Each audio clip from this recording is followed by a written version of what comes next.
Hello everyone. I hope you all are safe at your home in this lockdown period.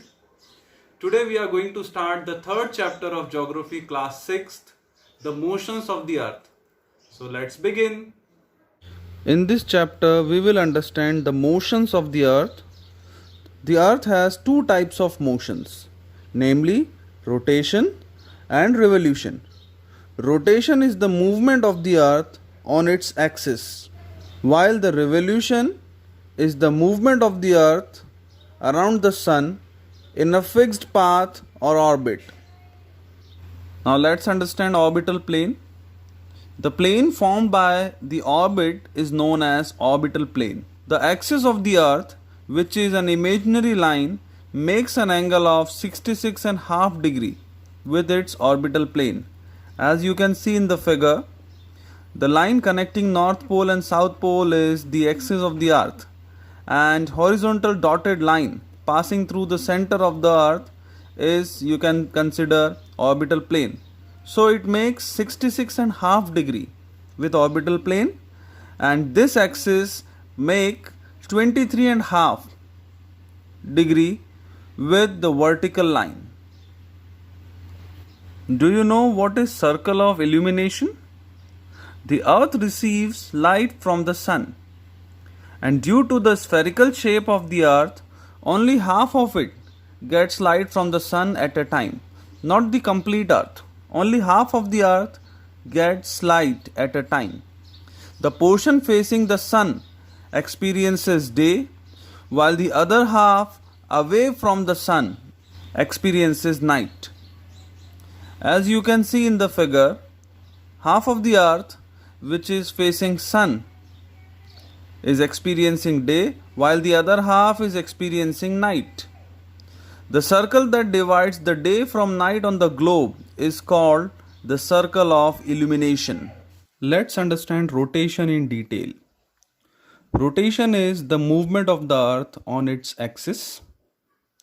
The earth takes about 24 hours to complete one rotation around its axis.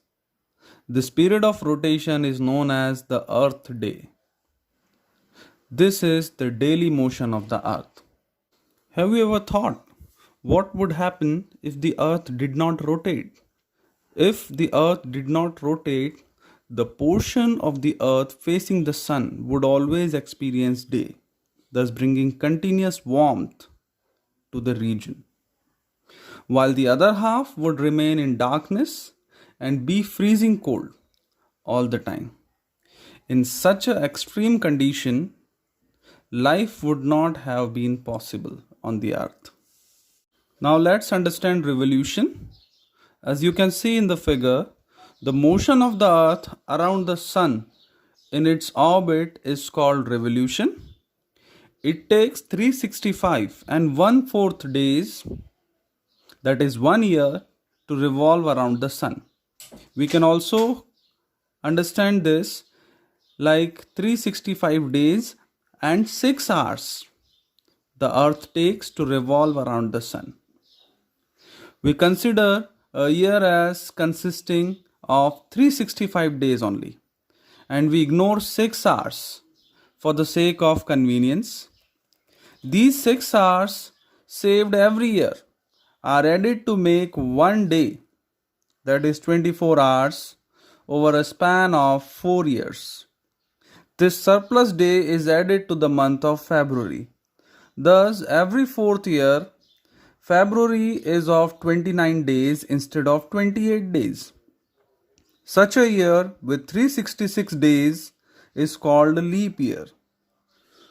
From this figure, it is clear that the earth is going around the sun in an elliptical orbit.